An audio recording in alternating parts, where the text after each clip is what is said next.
अथ एकादशोऽध्यायः विश्वरूपदर्शनयोगः। अर्जुन उवाच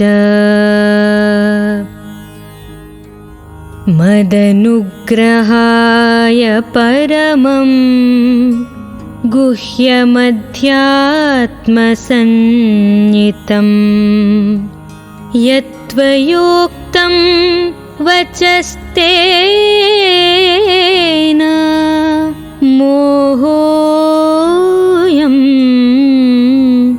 विगतो मम। Arjuna said, "Thanks to the most profound words of spiritual wisdom that you have spoken out of kindness to me. This delusion of mine has entirely disappeared."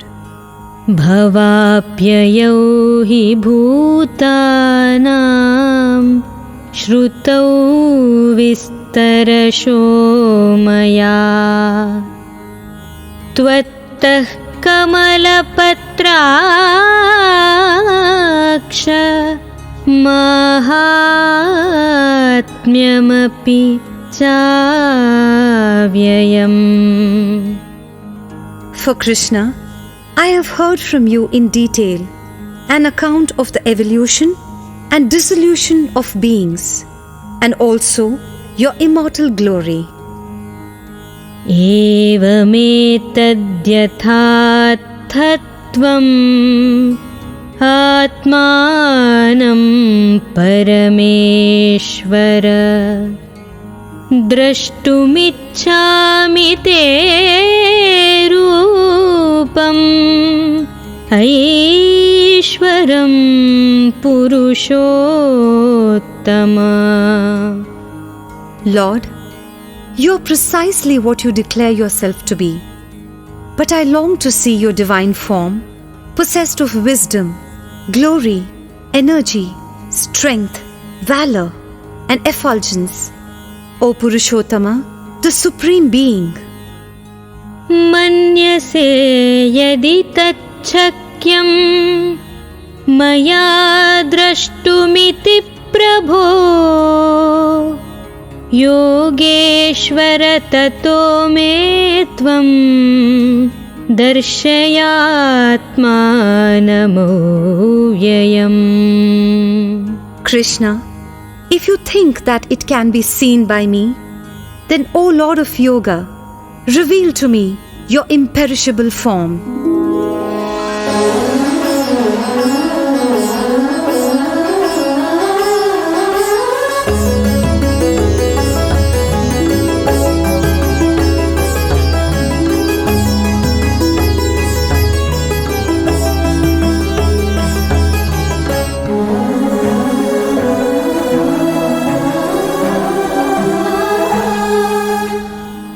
श्रीभगवानुवाच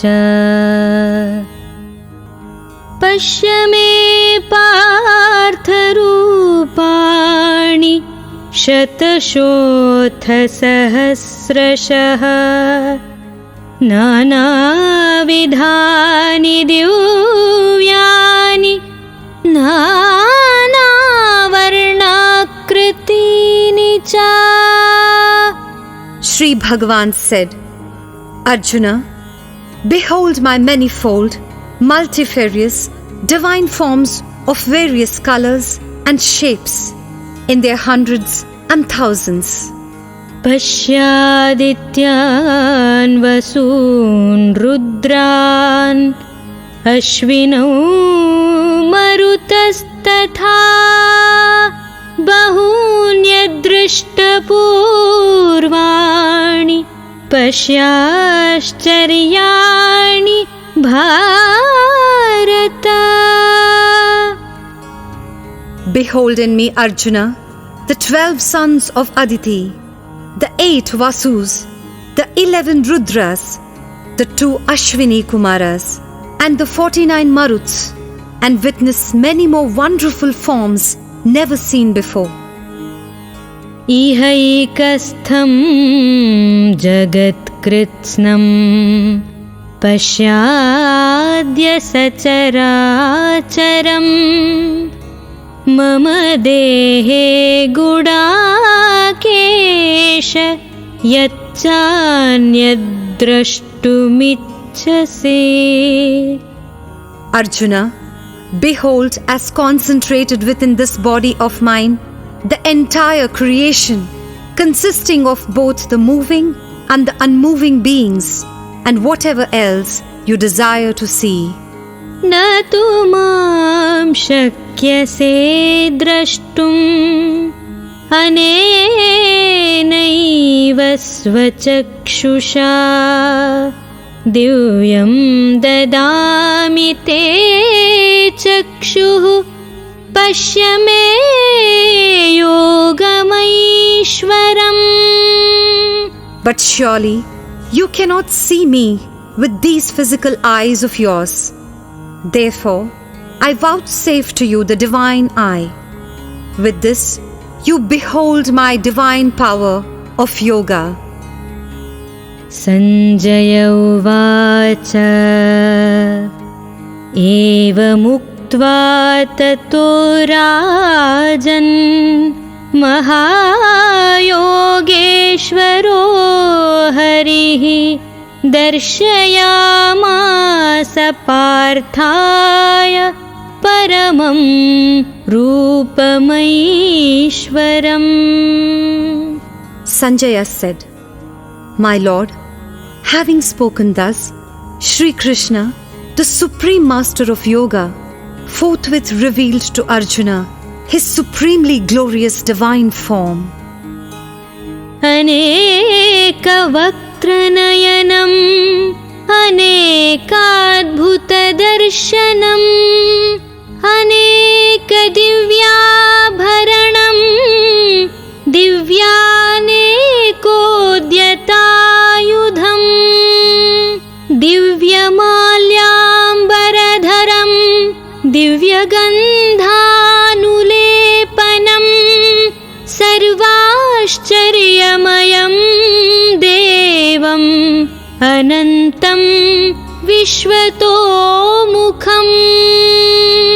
Arjuna saw the supreme deity possessing many mouths and eyes, presenting many a wonderful sight, decked with many divine ornaments, wielding many uplifted divine weapons, wearing divine garlands and vestments, anointed all over with divine fragrances, full of all wonders, infinite and having faces on all sides.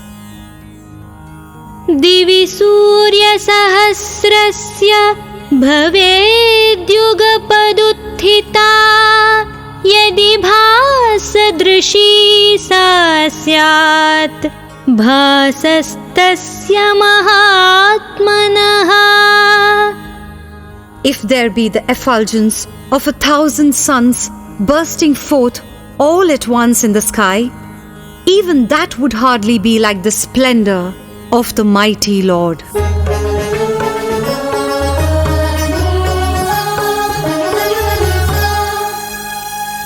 तत्रैकस्थं जगत्कृत्स्नं प्रविभक्तमनेकधा अपश्यद्देवदेवस्य शरीरे पाण्डवस्तदा.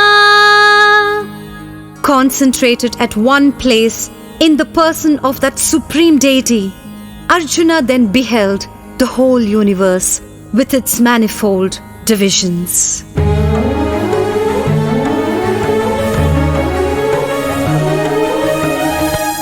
ततः स विस्मयाविष्टः हृष्टरोमा धनञ्जयः प्रणम्य शिरसा देवं कृताञ्जलिरभाषत. Then Arjuna, full of wonder and with the hair standing on end, reverentially bowed his head to the divine Lord and with folded hands addressed him thus.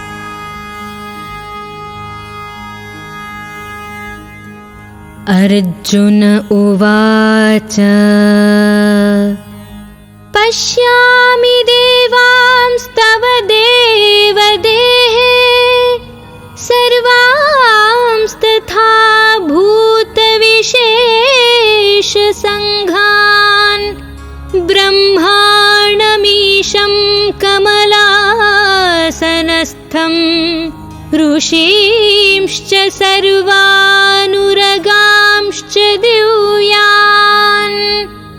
Arjuna said, Lord, I behold within your body all gods and hosts of different beings, Brahma throned on his lotus seat, Shiva and all rishis and celestial serpents.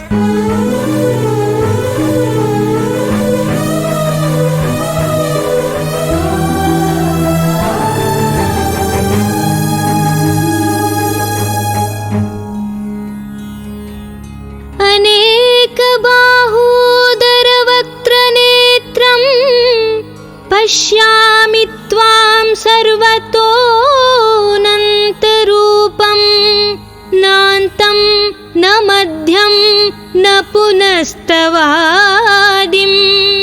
पश्यामि विश्वेश्वर विश्वरूपा.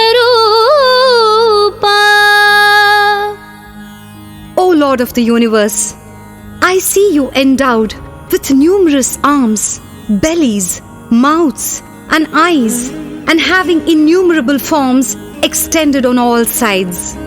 O Lord, manifested as you are in the form of the universe, I see neither your beginning, nor middle, nor even your end. किरीटिनं गदिनं चक्रिणं च तेजो राशिं सर्वतो दीप्तिमन्तं पश्यामि त्वां दुर्निरीक्षं समन्तात् दीप्तानलार्कद्युतिमप्रमेयम्. I see you endowed with diadem, mace, and discus, a mass of splendor glowing all around, having the brilliance of a blazing fire and the sun, hard to gaze at and immeasurable on all sides. त्वमक्षरं परमं वेदितव्यं त्वमस्य विश्वस्य परं निधानं त्वमव्ययः शाश्वतधर्मगोप्ता सनातनस्त्वं पुरुषो मतो मे.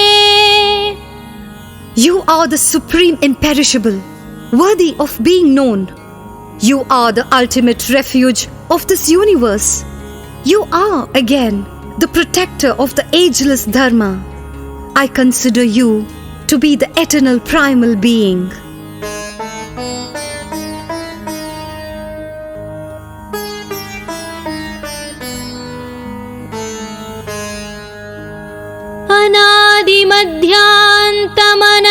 अनादिमध्यान्तमनन्तवीर्यम् अनन्तबाहुं शशिसूर्यनेत्रं पश्यामि त्वां दीप्तहुताशवक्त्रं स्वतेजसा विश्वमिदं तपन्तम्.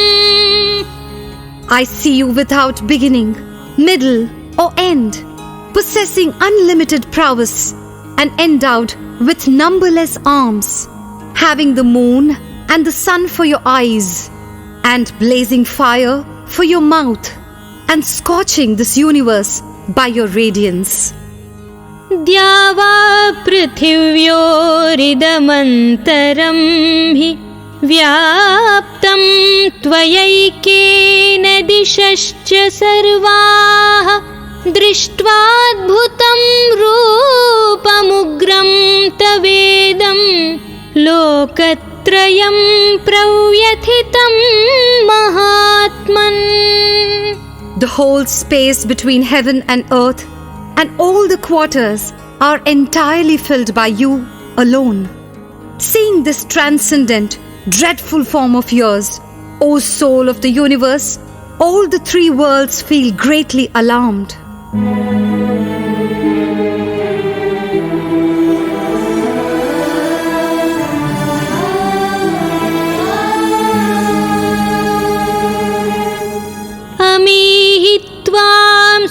सङ्घा विशन्ति केचिद्भीताः प्राञ्जलयो गृह्णन्ति स्वस्तीत्युक्त्वा महर्षिसिद्धसङ्घाः स्तुवन्ति त्वां स्तुतिभिः पुष्कलाभिः. All the hosts of gods are entering you. Some with palms joined out of fear are recounting your names and glories. Multitudes of Maharshis and Siddhas saying, "Let there be peace," are extolling you by excellent hymns.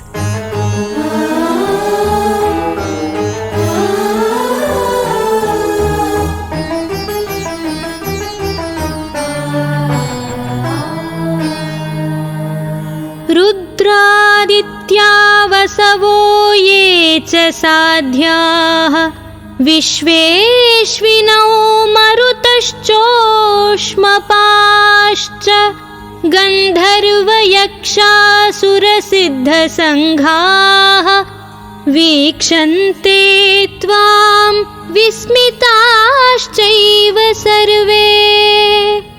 The 11 Rudras, 12 Adityas, and 8 Vasus, the Sadhyas and the Vishvedevas, the 2 Ashwini Kumaras and the 49 Maruts, as well as the mains and multitudes of Gandharvas, Yakshas, Asuras and Siddhas, all these gaze upon you in amazement.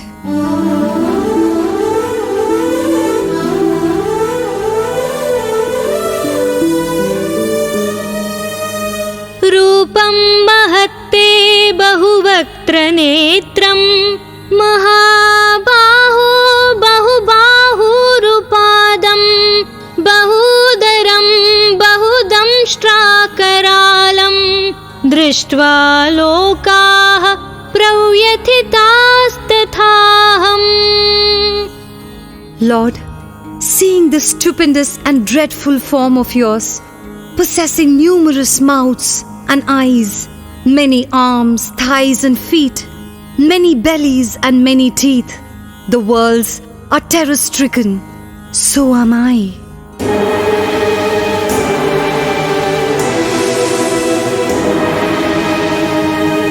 नभस्पृशं दीप्तमनेकवर्णं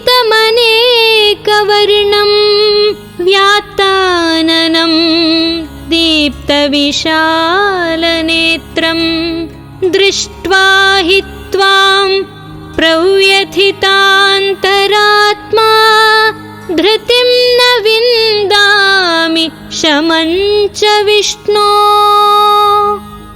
Lord, seeing your form reaching the heavens, effulgent, multicolored, having its mouth wide open and possessing large flaming eyes, I, with my inmost self-frightened, have lost self-composure and find no peace.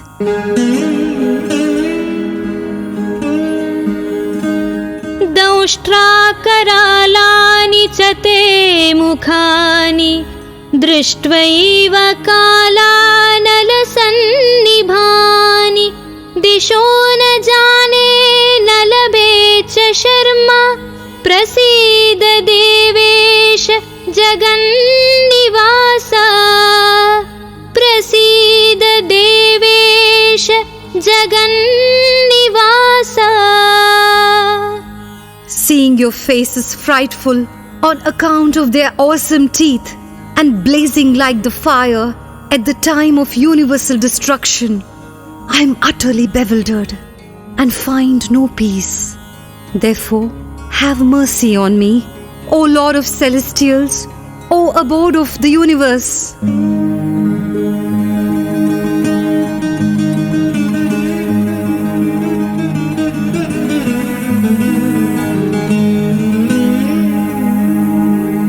अमी च त्वां धृतराष्ट्रस्य पुत्राः सर्वे सहैवावनिपालसङ्घैः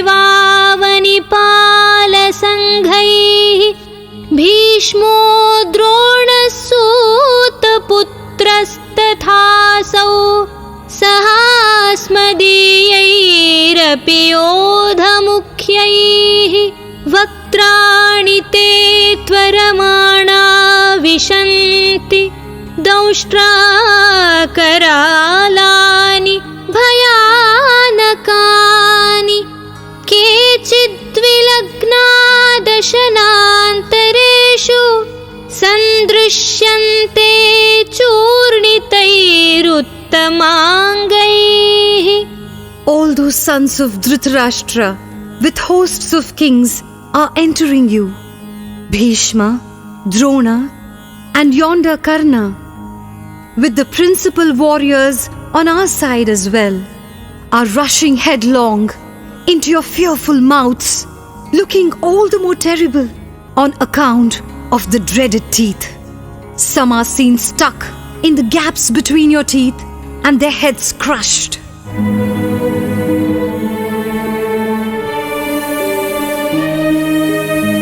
यथा नदीनां बहवोऽम्बुवेगाः समुद्रमेवाभिमुखा द्रवन्ति तथा तवामि नरलोकवीराः विशन्ति वक्त्राण्यभिविज्वलन्ति. As the myriad streams of rivers rush towards the sea alone, so do those warriors of the mortal world enter your flaming mouths. यथा प्रदीप्तं ज्वलनं पतङ्गाः विशन्ति नाशाय समृद्धवेगाः तथैव नाशाय विशन्ति लोकाः तवापि वक्त्राणि समृद्धवेगाः. As moths rush with great speed into the blazing fire for extinction out of moha, infatuation, even so, all these people are with great rapidity entering your mouths to meet their doom. लेलिह्यसे ग्रसमानः समन्तात् लोकान् समग्रान् वदनैर्ज्वलद्भिः तेजोभिरापूर्य जगत्समग्रं भासस्तवोग्राः प्रतपन्ति विष्णो. Devouring all the worlds through your flaming mouths and licking them on all sides. O Lord Vishnu, your fiery rays fill the whole universe with their fierce radiance and are scorching it. आख्याहि मे को भवानुग्ररूपः नमोऽस्तु ते देववरप्रसीद. विज्ञातुमिच्छामि भवन्तमाद्यं न हि प्रजानामि तव प्रवृत्तिम्. Tell me who you are with a form so terrible. My obeisance to you, O best of gods, be kind to me. I wish to know you, the primal being in particular, for I know not what you intend to do. श्रीभगवानुवाच कालोऽस्मि लोकक्षयकृत् प्रवृद्धः लोकान् समाहर्तुमिह प्रवृत्तः ऋतेऽपि त्वां न भविष्यन्ति सर्वे एव स्थिताः प्रत्यनीकेषु योधाः. Shri Bhagavan said, I am mighty Kala, the destroyer of the worlds. I am out to exterminate these people. Even without you, all those warriors arrayed in the enemy's camp shall die. तस्मात् त्वमुत्तिष्ठ यशो लभस्व जित्वा शत्रून् भुङ्क्ष्व राज्यं समृद्धम्.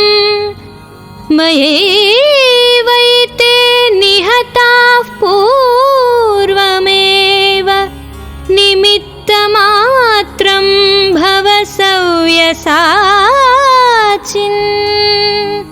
Therefore, you do arise and win glory, conquering foes, enjoy the affluent kingdom. These warriors stand already slain by me. Be you only an instrument, Arjuna. द्रोणं च भीष्मं च जयद्रथं च कर्णं तथान्यानपि योधवीरान् मया हतांस्त्वं जहिमा व्यथिष्ठाः युध्यस्य जेतासि रणे सपत्नान्. Do kill Drona and Bhishma and Jayadratha and Karna and other brave warriors who already stand killed by me. Fear not. Fight, and you will surely conquer the enemies in the war. Sanjay uvacha etat shrutva vachanam keshavasya kritanjalirvepamanah kiriti namaskritva bhuya evaah krishnam sagadgadam bhitah pranamya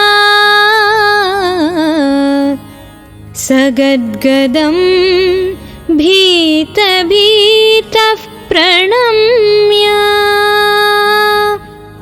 Sanjaya said, hearing these words of Bhagwan Keshava, Arjuna tremblingly bowed to him with folded hands, and bowing again in extreme terror, spoke to Sri Krishna in faltering accents.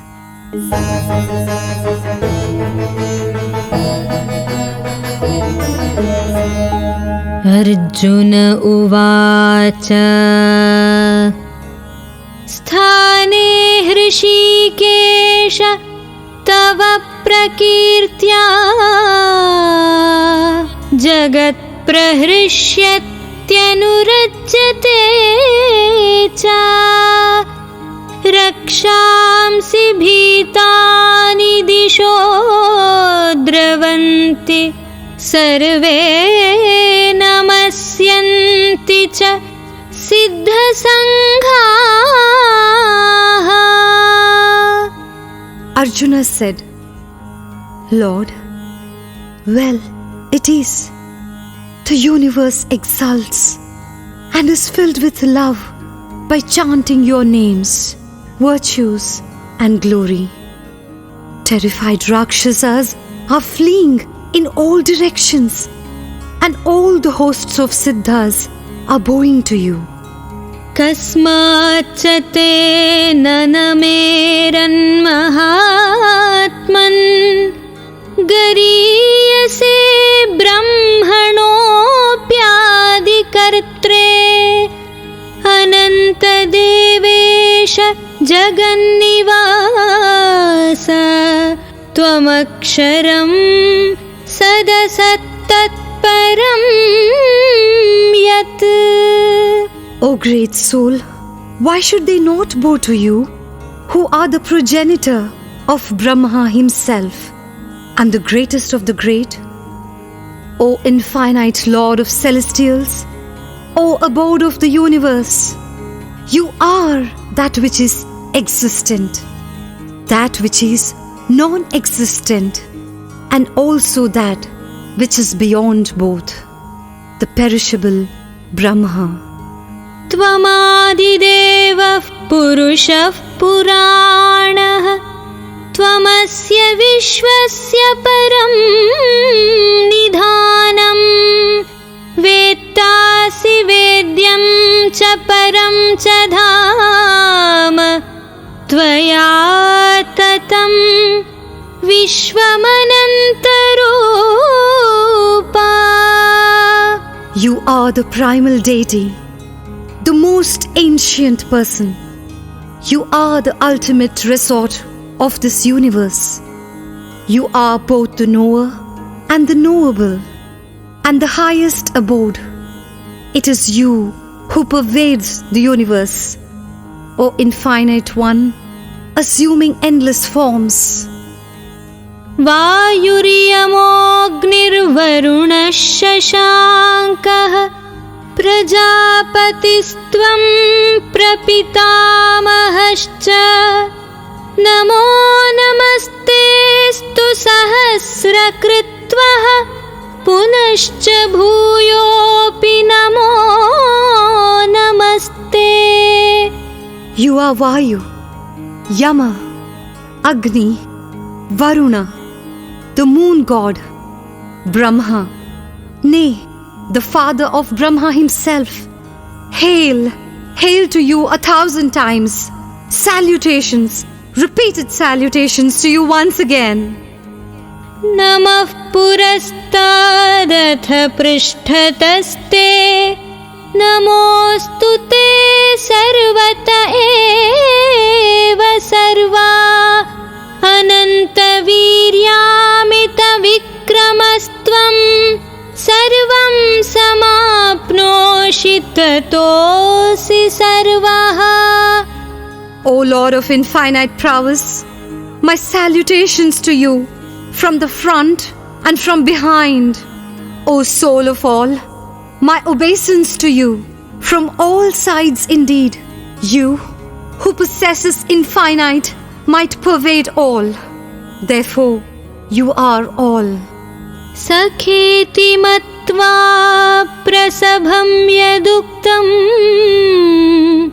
हे कृष्ण हे यादव हे सखेति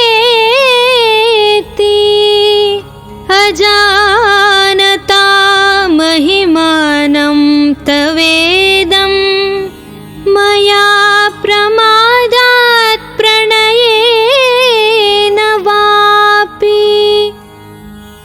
यच्छापहासार्थमसत्कृतोऽसि विहारशय्यासनभोजनेषु एकोऽथवाप्यच्युत तत्समक्षम् तत्क्षामये त्वामहमप्रमेयम्. The way in which I have importunately called you, either through intimacy or thoughtlessly. Hey Krishna, hey Yadava, O comrade, and so on, unaware of the greatness of yours, and thinking you only to be a friend, and the way in which you, O Achyuta, the infallible, have been slighted by me in jest, while at play, reposing, sitting, or at meals, either alone or even in the presence of others. For all that, O immeasurable Lord, I crave forgiveness from you. पितासि लोकस्य चराचरस्य त्वमस्य पूज्यश्च गुरुर्गरीयान् न त्वत्समोऽस्त्यभ्यधिकः कुतोऽन्यः लोकत्रयेऽप्यप्रतिमप्रभावा. You are the Father of this moving and unmoving creation, nay, the greatest teacher worthy of adoration. O Lord of incomparable might, in all the three worlds, there's none else even equal to you. How then can anyone be greater than you?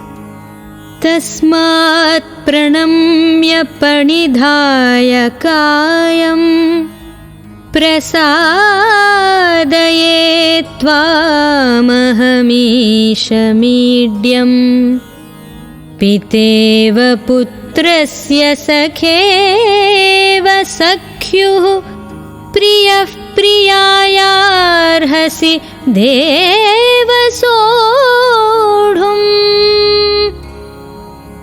Therefore, Lord, prostrating my body at your feet and bowing low, I seek to propitiate you, the ruler of all and worthy of all praise. It behoves you to bear with me, even as a father bears with his son, a friend with his friend, a husband with his beloved spouse.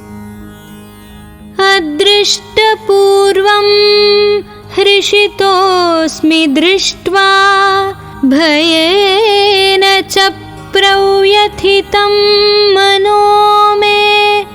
तदेव मे दर्शय देवरूपं. प्रसीद देवेश जगन्निवासा. Having seen your wondrous form, which was never seen before, I feel transported with joy. At the same time, my mind is tormented by fear. Pray, reveal to me that divine form, the form of Vishnu with 4 arms, O Lord of celestials, O abode of the universe, be gracious. किरीटिनं गदिनं चक्रहस्तम् इच्छामि त्वां द्रष्टुमहं तथैव. तेनैव रूपेण चतुर्भुजेन सहस्रबाहो भव विश्वमूर्ते. I wish to see you adorned in the same way with a diadem on the head and holding a mace and a discus in 2 of your hands. O Lord, with 1,000 arms, O universal being, appear again in the same 4-armed form. श्रीभगवानुवाच मया प्रसन्नेन तवार्जुनेदं रूपं परं दर्शितमात्मयोगात्. तेजोमयं विश्वमनन्तमाद्यं यन्मे त्वदन्येन न दृष्टपूर्वम्.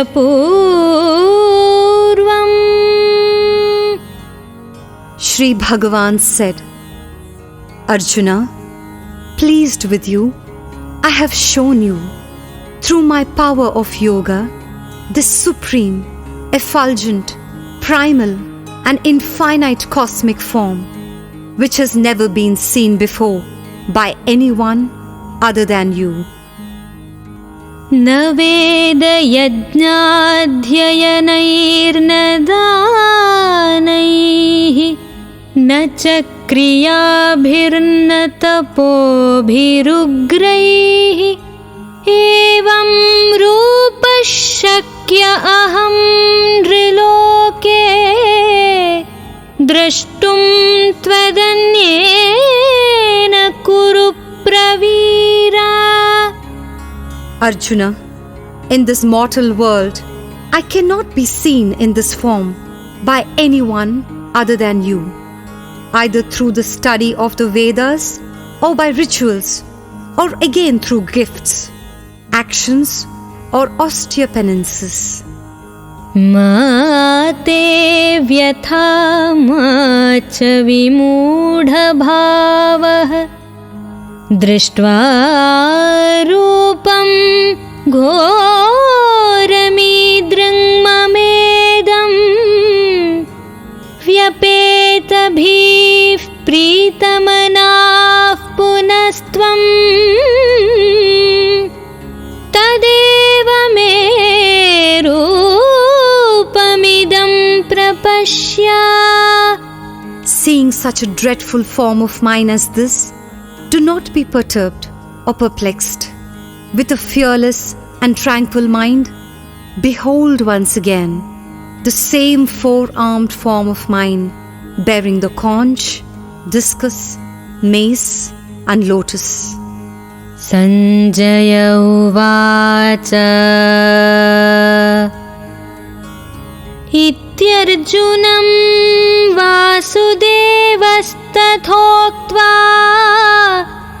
Swakam Rupam Darshayamasa Bhuyah Ashvasayamasa Cha Bhitamenam Bhutva Punah Saumyavapur Mahatma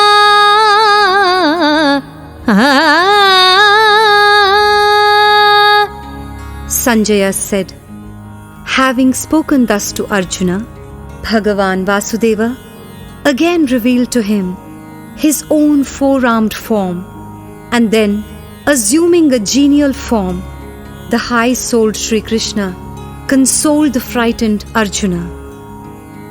Arjuna uvacha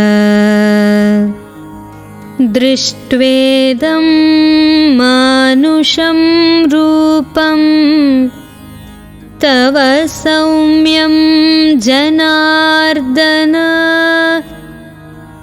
Idanimasmi samvrittah sachetah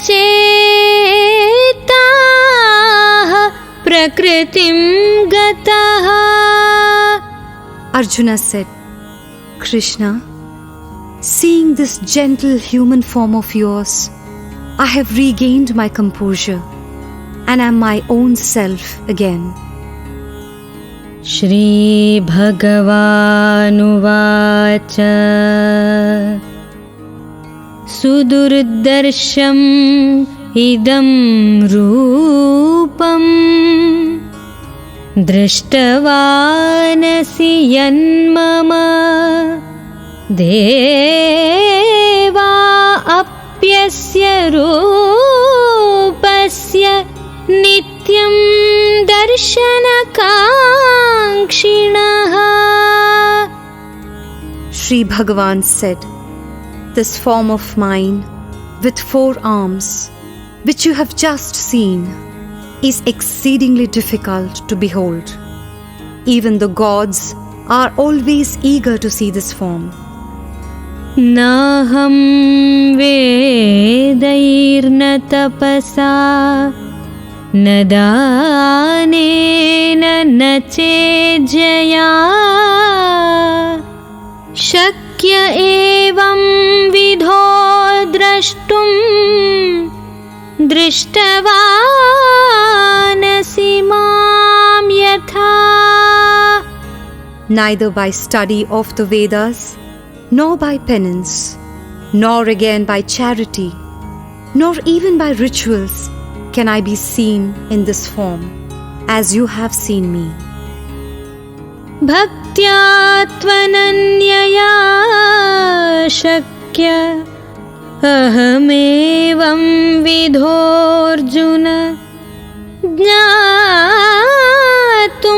drashtum cha tatvena praveshtum cha parantapa. Through single-minded devotion, however, I can be seen in this form, nay, known in essence and even entered into, O valiant Arjuna. Mat karma krinmat paramah mad bhakta sangavarjitah nirvairas sarvabhuteshu yasamameti pandava.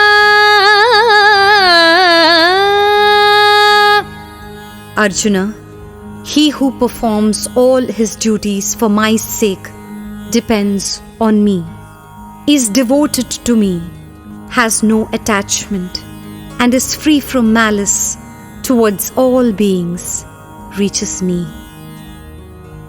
Om तत्सदिति श्रीमद्भगवद्गीतासु उपनिषत्सु ब्रह्मविद्यायां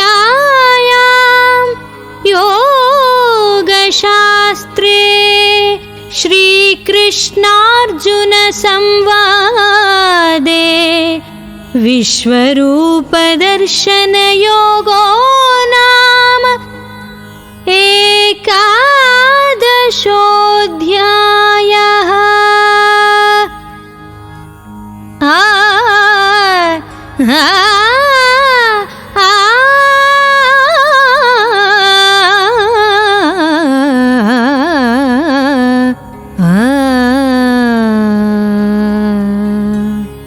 Thus, in the Upanishads sung by the Lord, the science of Brahma, the scripture of yoga, the dialogue between Sri Krishna and Arjuna ends the 11th chapter entitled The Yoga of the Vision of the Universal Form.